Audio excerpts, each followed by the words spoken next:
I think even Tamra's sick of this franchise at this point.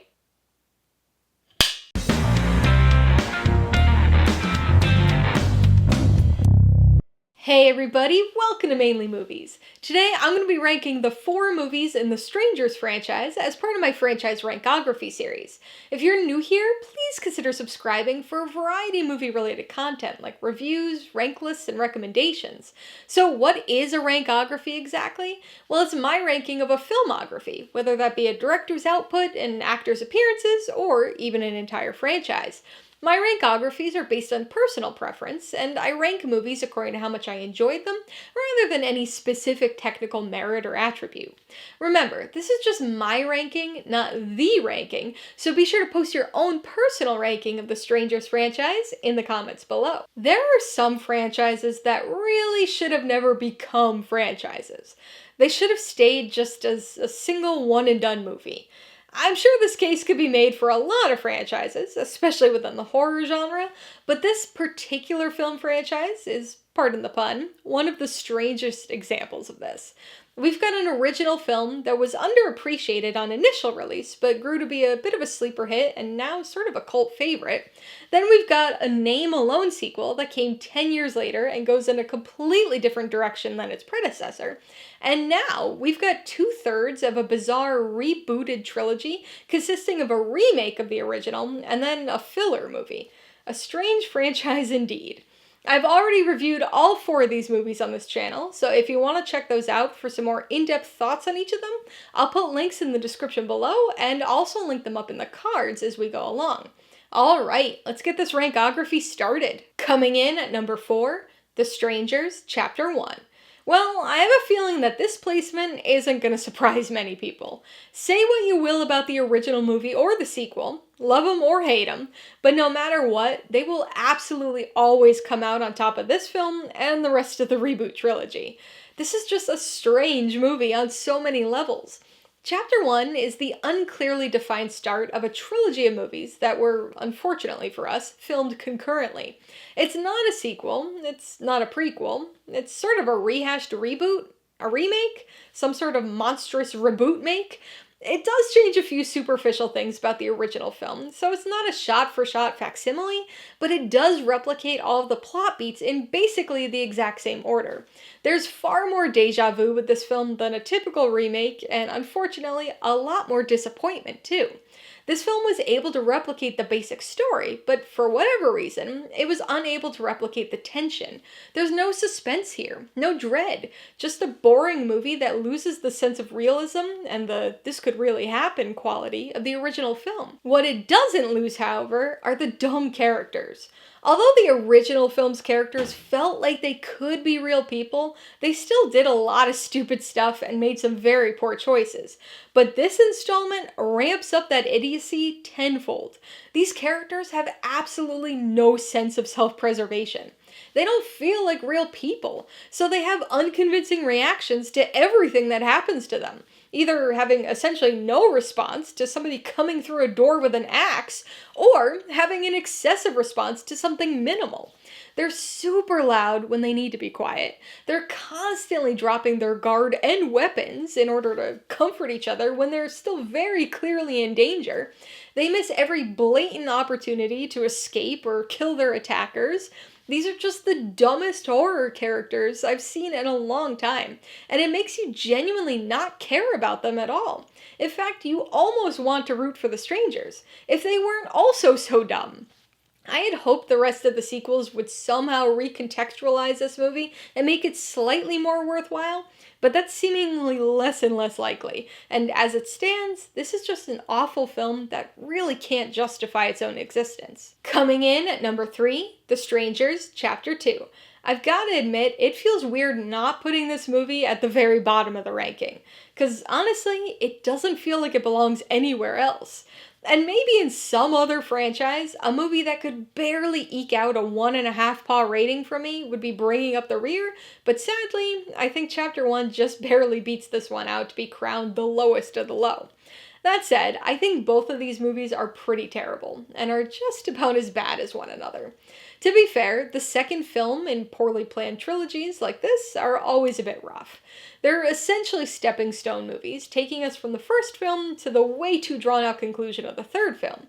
And this movie takes us from the completely rehashed reboot of Chapter 1, setting up for who knows what in Chapter 3, providing us with nothing but an unnecessarily dull slog along the way. This movie sort of tries to do something different, but whatever minutely interesting potential it had disappears within the first few minutes of the film. Chapter 2 is really just a big, long, repetitive chase movie, with periodic moments of frustratingly boring hide and seek throughout. Our main character encounters the strangers, runs, hides, is stupidly loud, and subsequently gets discovered, only for the cycle to repeat over and over again. There are no scares here. Once again, there's no tension whatsoever.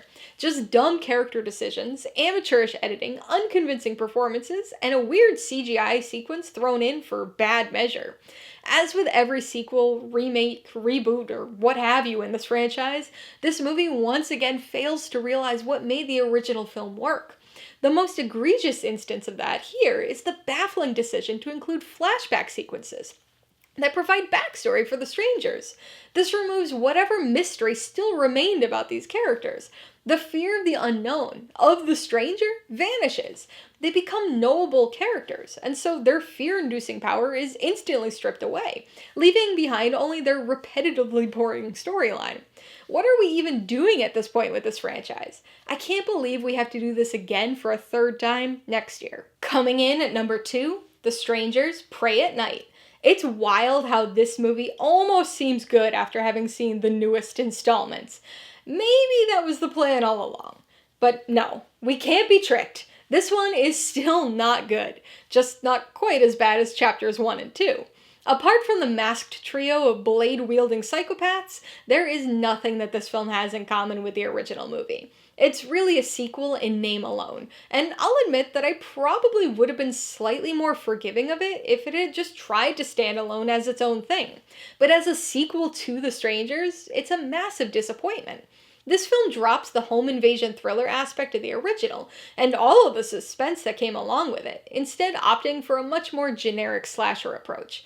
Definitely an odd decision that shows a severe lack of understanding of what made the first film work so well. Like all of the movies in this franchise, the characters here are rough. Until the newest installments, I would have said you'd be hard-pressed to find modern horror movie characters who made dumber decisions, but of course I have since been proven wrong on that thanks to chapters 1 and 2. Still, the characters are pretty dumb here, and often feel like they're self-sabotaging. They have so many chances to survive, to escape, to fight their attackers, and instead they opt to run, scream, and beg over and over again. Things improve a bit during the third act, but these characters don't feel like real people or a real family, and the plot here doesn't feel like a believable scenario anymore. For some inexplicable reason, this movie leans extraordinarily hard into 80s nostalgia.